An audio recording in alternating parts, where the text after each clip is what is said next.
One person who was always anti-Diddy and was always speaking about Diddy as a problematic person was 50 Cent. He would do a lot of foul shit, like behind the scenes. He would do some foul shit, like. But I also didn't participate. I also didn't go to those parties. Yeah. Puffy was playing with you. When Diddy caught sight of 50 Cent entering the courtroom, his calm demeanor shattered instantly.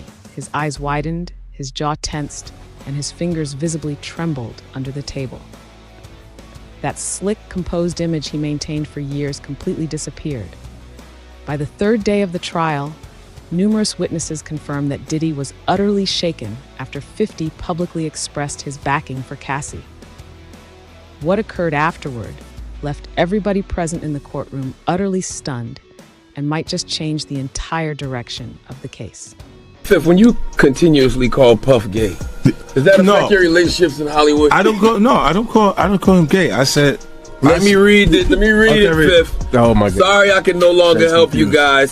Soon you will all be gay and happy. You are all now left under leadership of Puffy Daddy. Report to the nearest rainbow. Dinner Thieves in theaters January. Oh, that's why he says things. He doesn't even know what he's saying is like fruity. You know what I'm saying? Like, he said something fabulous and he goes, but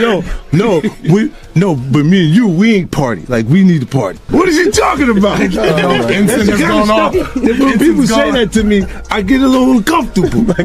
I get uncomfortable. Like, he said something to me one time, a long time ago. At Chris Lighty's wedding, he told me he'd take me shopping. I looked at him like, what you just say?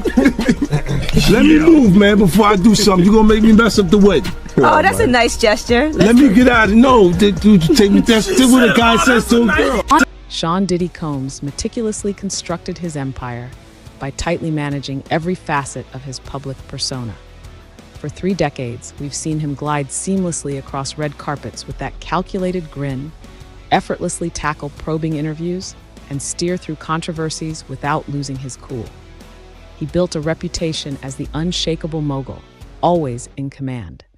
Remember that 2017 chat when questions arose about payments to former staff?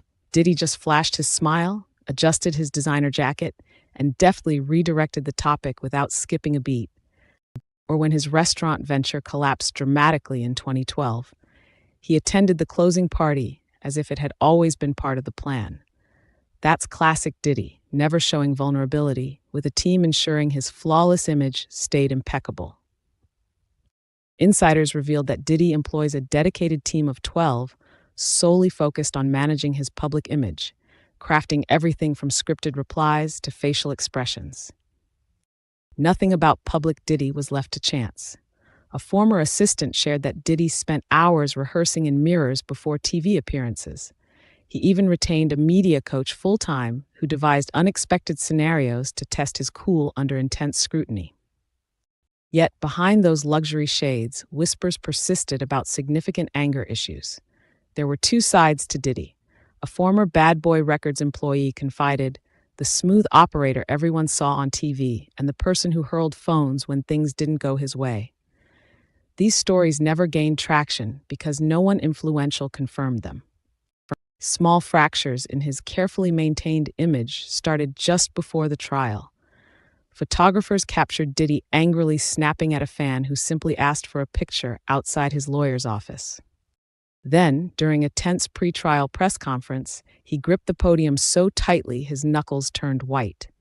Perhaps minor signs, but for someone who invested millions in image management, these slip-ups spoke volumes. Crisis management expert Tanya Rodriguez explained this situation to me. Iconic figures like Diddy erect personas like fortress walls, but under enough strain, those walls start to crack. Once those cracks appear, the entire facade can swiftly crumble. That's exactly what unfolded on the trial's 3rd day. Witnesses described Diddy's carefully crafted image totally falling apart. Court reporter Marcus Jenkins noted Diddy physically trembling as certain evidence was revealed. His leg was bouncing so vigorously the defense table rattled. Jenkins witnessed Diddy interrupting his own lawyer 3 times, each interruption more forceful than the last, until the judge intervened. The breaking point came when Diddy suddenly shouted during testimony, prompting Judge Harmon to warn that another outburst could lead to contempt charges. Observers described his face as contorted with anger, a look the public had never seen in his 30-year career. Just as it seemed Diddy might regain his poise, the courtroom doors flung open to reveal the game changer. The last person Diddy anticipated supporting his accuser was his longtime industry rival, armed with both personal vendettas and the resources to cause real trouble. The instant 50 Cent entered the courtroom, eyewitnesses reported that all the color drained from Diddy's face. A lot of foul shit. Like behind the scenes, he would do some foul shit, like hating on, like doing things with people I done business with that he done business with. He would say shit that I was like, he said that to you? Right. I was like, yeah, it's all right. You know what I'm saying? Like, you know, and niggas don't know what they like till they see somebody with it. So they want the girls after you're done with them and shit. Yeah, leftovers. Yeah. Let's take your leftovers. A lot of niggas have my leftovers. He was not offended by what I was offended by. This is Wow, they found Kendrick and Wifey. You know, that's obviously doing shopping. They got the same outfit. Yeah, it's true. Yeah, that's a nice shirt. That's a nice shirt. All right, so when he said the shopping line in real life, what did you say? I said, let me get away from him. Because it was like, he was like, yo, you hot now. Now we got to hang out now. Like, you know, like hang out. Yeah. He said, I don't know, maybe I'll take you shopping and I get you some flash and you can give me the hood shit. And I was looking and I was like, let me just move away from him because I'm gonna mess up the wedding. I always say to myself, like, it was someone's wedding? It was Chris Lighty's wedding. It was in Miami. Nori's there. Nori knows this because I looked at him like, yo. The fierce feud between 50 Cent and Diddy has been brewing for almost 2 decades. It isn't just a simple dislike. They've been locking horns actively since the early 2000s. 50 hasn't held back, often airing his thoughts on Diddy during radio interviews, press statements, and relentlessly on social media. Remember when 50 hinted Diddy might have insights into Biggie's murder, or when he persistently questioned Diddy's personal life? This went far past typical rap industry rivalry. This was intensely personal. So when 50 Cent strolled into that courtroom on the 3rd day, impeccably attired in a sharp black suit with his trademark shades, silence swallowed the room. Janelle Martin, a seasoned court reporter, described the quiet as so profound that you could hear cell phones buzzing in people's pockets. Diddy, in a mid-conversation with his attorney, instantly fell mute. His head jolted upwards, and as noted by 3 different eyewitnesses, his face rapidly shifted from bafflement to shock, settling on something that could only be described as genuine fear. No one anticipated 50 making a literal appearance. Certainly, he had been taunting Diddy online since Cassie initiated her lawsuit.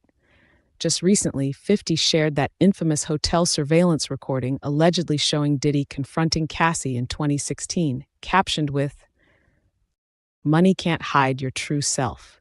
The post amassed over 12 million views. He followed up with several Instagram posts, hinting that he had more incriminating evidence regarding Diddy's actions. Few realized, however, that 50 had been discreetly working with Cassie's legal team for weeks. An insider privy to the matter revealed that 50's team immediately reached out after Cassie filed her lawsuit. He supported her claims and offered whatever help he could provide. My source noted, 50 has always been adept at playing the long game against his foes. As 50 settled into a rear seat, the courtroom's aura shifted entirely. Spectators' heads swiveled between him and Diddy like they were watching a tennis match. Diddy tried focusing on his lawyer's notes, but courtroom sketches depict him repeatedly glancing nervously over his shoulder. And then came the pivotal moment. During the lunch break, 50 approached the awaiting reporters. He didn't just voice his support for Cassie, he declared that he was personally funding her legal battle through his Gunit Foundation. "I'm committing resources to ensure survivors are heard," 50 informed the press, "and I'm going to assist more women in sharing their stories about powerful men in this industry." He emphasized, "This isn't about my past with Diddy. This is about right versus wrong." When this announcement reached Diddy inside the courtroom, his response was described as instant and intense. He slammed his fist on the defense table with such force that his water glass tipped over. His lawyer tried to calm him, but Diddy was visibly shaking. Court security officers inched closer to the defense area. The timing couldn't have been worse for Diddy, because just as this confrontation reached its climax, prosecutors stated they were about to introduce new evidence. Evidence they claimed would demonstrate Diddy had lied under oath. What unfolded on the courtroom screens left everyone entirely unprepared for what they would see. Like all these years, you've been the only one calling this out. I look like I've been the crazy guy for a long time. They said you're a hater. They said you're crazy. You do this, and now everybody's complaining. My ass is hurting. There's all this shit that's coming. 50, you can't make jokes about it. No. The internet might come for you, bro. All I'm saying it might come for you. You see it now. All of these complaints. People were damn. They were and pillaged. This is what was going on, right? And what do I get for I went through years of a hater. You're a hater. You want this and that. I'm just watching. Like I look at things and go, when you see the new lawsuit coming with Jay, the part with Jay, I go, oh shoot, like. I think about it, I go, that had to be there. So when I was saying that he was missing, he just wasn't actively being out there because they was dealing with that. Wait, do you think there's truth to the Jay thing? There's no way. Like that, look, so like if you say, I have this thing where I'm conflicted when it takes you 20 years to remember something happened to you. Yeah. Okay. I don't know. I go, oh, so 10 years, 20 years later, it comes back. And it's like all of the Puff's problems are coming from the ministers touching little boys. What you mean? The laws are the way they are because because of the priests. The priests touching little boys. Oh. Wow. The courtroom buzzed with tension when 50 Cent made his surprise entrance. It was like the air itself was waiting. The prosecution looked thoroughly self-assured, like they were ready to drop a bombshell. Your Honor, we request to present evidence item 47B, the lead prosecutor stated. Diddy's defense team was visibly startled. My source said his lead attorney jumped up, contesting, Your Honor, item 47B wasn't in our discovery packet. At that moment, everyone knew something huge was up. The judge called both sides over for a sidebar. They huddled in heated conversation for about 5 minutes while Diddy sat alone, nervously looking back at 50 Cent in the gallery. A courtroom artist noted that Diddy was cracking his knuckles one by one, something he did when really stressed. When the attorneys returned, Diddy's lawyer looked crushed. The judge then informed the jury, this evidence is admissible, as it was only just found yesterday. The prosecutor said they had acquired security footage from Diddy's Miami property from April 2018. When the video filled the screens, the room's mood shifted instantly. It showed Diddy and Cassie in a hallway, and even without sound, it was clear what was happening. Diddy was directing her with forceful gestures, pinning Cassie against a wall. The moment that drew gasps from everyone was when Diddy was seen shaking her fiercely before shoving her down. Diddy jumped up so fast his chair toppled over. That's not how it went down, he yelled before his attorney pulled him back down. The lawyer whispered urgently to him while Diddy's eyes widened, breath heavy. A court officer moved closer to their table for precaution. The footage was not only incriminating because of what it showed, but because it starkly contradicted Diddy's sworn testimony from the prior day. He'd said, I have never in any situation physically confronted Ms. Ventura or any woman. He even asserted, there's no footage or proof of such acts because it never happened. As the prosecutors laid bare these discrepancies, Diddy's poise unraveled.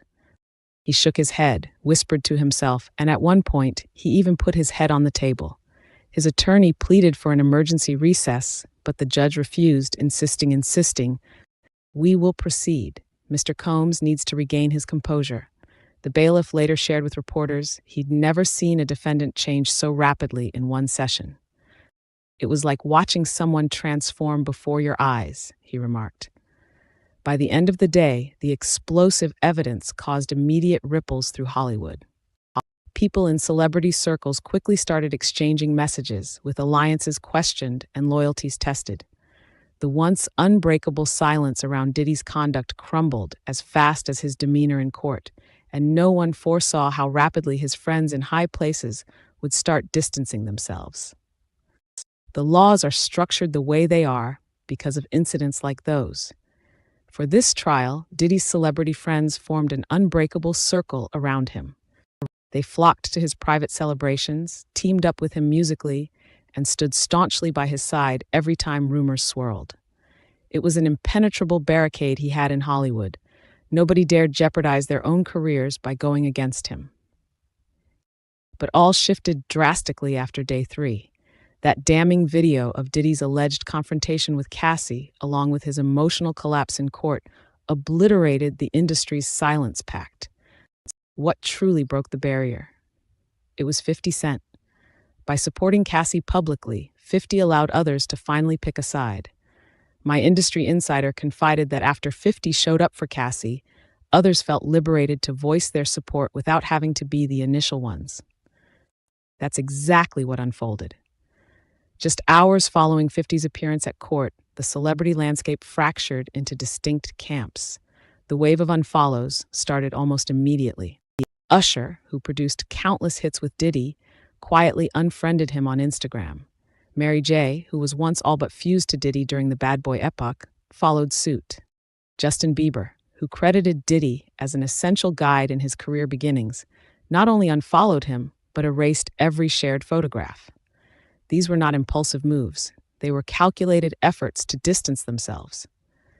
Social media spiraled into chaos overnight. Stars began posting enigmatic messages void of any direct mention of Diddy, yet their implications were crystal clear.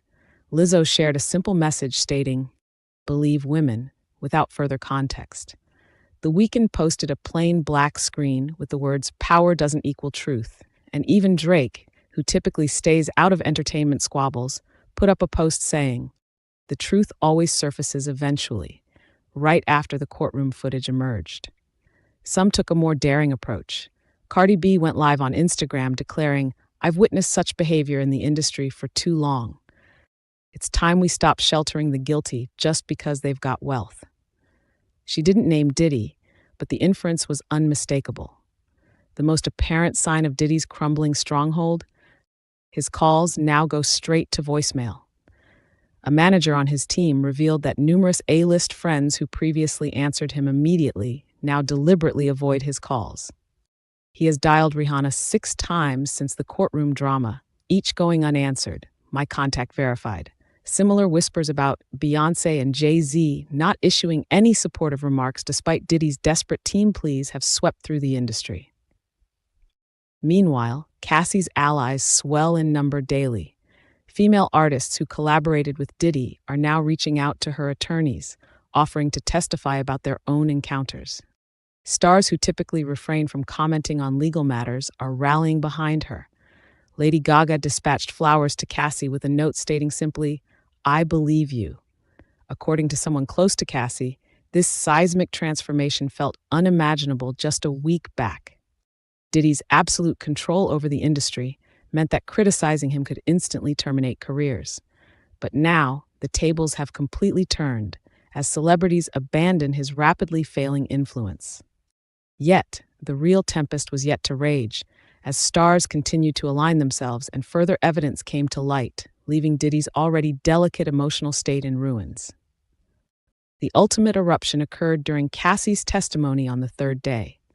The courtroom buzzed with media, celebrities scattered, and 50 Cent sat with his arms defiantly crossed. Diddy had been increasingly on edge since morning. Court clerk Melissa Johnson observed his whispers to his lawyers growing louder each time. His leg jittered constantly under the table. He'd loosen his tie, then retighten it. Classic signs of someone about to break. Cassie took the stand around 2:30 p.m., speaking with stunning clarity. She made eye contact with the jury while recounting a 2019 incident, claiming Diddy threatened her career when she tried to end their relationship. "He said he made me and could ruin me just as easily," she said. Diddy shook his head before she finished. His lawyer repeatedly touched his arm, trying in vain to soothe him. Even the judge noticed. Court reporter Damon Williams mentioned the judge scribbled a note and had it sent to Diddy's attorney, a likely warning about managing his outbursts. The tension peaked when Cassie recounted a 2018 party at Diddy's Hamptons estate, stating he confined her to a bedroom for 2 days after spotting her talking to another music executive. As she spoke, Diddy's expression changed dramatically. His eyes widened, jaw clenched, and a vein throbbed visibly from the gallery. The courtroom artist captured the intense transformation perfectly. Suddenly, Diddy stood. His attorney tugged at his suit jacket, trying to pull him down, but it was too late. "That's all lies," he shouted, pointing at Cassie. "You know what you did." Shock gripped the courtroom. The court reporter paused. Cassie flinched but kept her gaze steady, avoiding him. But Diddy wasn't done. He turned towards 50 Cent. "And you," he exclaimed, voice cracking, "you'll regret this." Security quickly surrounded Diddy. 2 officers positioned themselves between him and the witness stand. One stood behind his chair. Diddy, who built his image on staying cool, lost it publicly. A juror was seen writing furiously just after the outburst. Not a promising sign for the defense. Throughout it all, Cassie remained composed, calmly sipping water as if the eruption never happened. Her lawyer later mentioned this composure came from a newfound confidence, supported by powerful industry figures like 50 Cent. And as for 50, his response to Diddy's threat was a slight smile and deliberate nod, suggesting, "I'm exactly where I want to be." The shift in power dynamics became evident, and Cassie hadn't finished her tale. Diddy's legal team huddled in crisis after court adjourned. Their entire defense strategy, portraying him as the level-headed businessman, collapsed the moment he erupted in court. A legal source confided they spent the night revising their approach, realizing they couldn't sell him as a perfect gentleman. Their emergency tactic? Casting him as a misunderstood victim. Merely this morning, Diddy's lawyers filed an emergency motion for a mistrial, claiming 50 Cent's presence intentionally provoked their client, creating a biased setting. Diddy's team is now scrambling to craft a defense, acknowledging some of Cassie's claims while contesting others. They've pivoted to depicting him as passionate but misunderstood, a full reversal from their original stance. Meanwhile, Cassie's team is leveraging Diddy's meltdown. Her lead lawyer asked the judge to allow 3 new witnesses who originally declined to testify. They stepped forward after witnessing Diddy's loss of control, now feeling safer. Sources close to the case reveal these witnesses include a former security guard and 2 personal assistants familiar with Diddy's alleged conduct. 50 Cent keeps intensifying the pressure, posting 7 times about the case since the courtroom showdown, each post sharper than the last.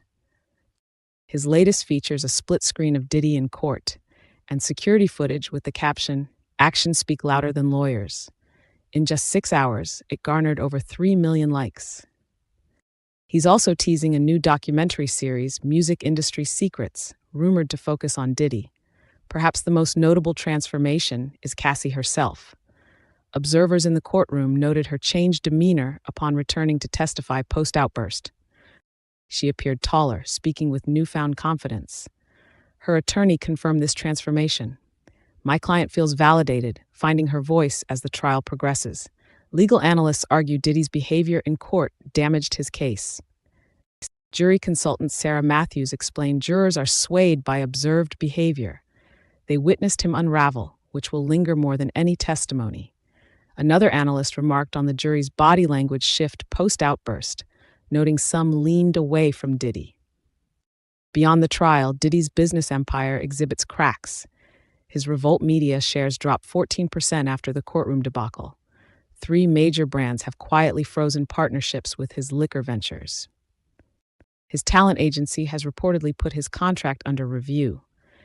Industry insiders estimate losses could surpass $200 million, verdict notwithstanding. The tables have turned. Diddy, once invincible, watches as his empire slips away, while Cassie gains ground daily. With 50 Cent hinting at further revelations, this case transcends a singular relationship, potentially unearthing long-hidden music industry secrets. The industry's power map is being redrawn overnight. Diddy, who lorded over his image and the industry for years, now finds himself helplessly watching his empire disintegrate. Cassie, once too scared to speak, grows stronger each day with unexpected allies like 50 Cent, bolstering her case. This dramatic role reversal was unimaginable, turning what should have been a straightforward victory for Diddy into a public reckoning that escalates daily. This case is no longer just about Diddy.